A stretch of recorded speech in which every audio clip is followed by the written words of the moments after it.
waxaa maanta madaxweynaha Puntland Dr. Cabdiraxmaan Faroole iyo wafdi ka socday dalka Talyaaniga ay si toos ah u wada fureen idaacadda Puntland oo dhawaan hawada si tijaabo ah loo geliyay waxaana dawladda Talyaaniga oo ugu deeqday Puntland idaacadda iyo TV-ga ay maanta ku wareejisay gaadiid loo adeegsan doono habka ciidanka iyo waliba isgaarsiinta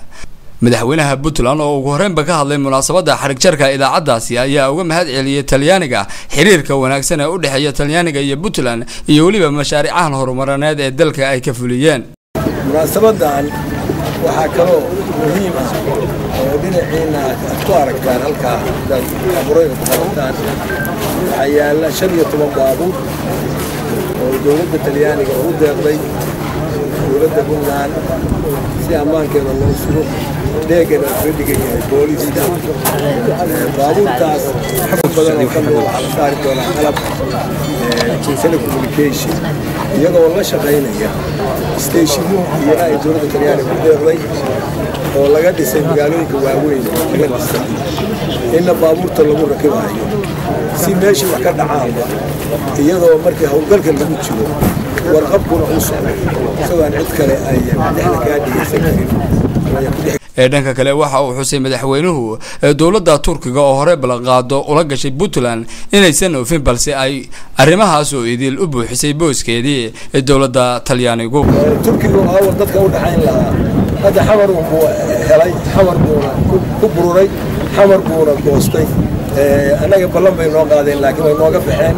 haday xamar wax ka keenayaan uguma ceel qablo ka keenay walaahay weeyeen waan ku taaniyadeynayaan laakiin bedelkeedii waxaan doonaynaa dawladda Talyaaniga inay noo gasho aad baan markaa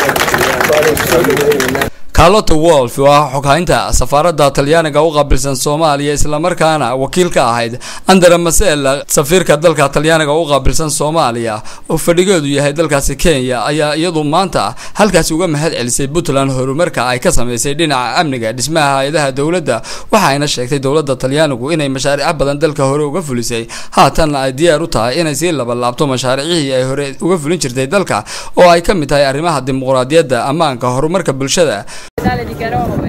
e l'ospedale di Yale con UNOS,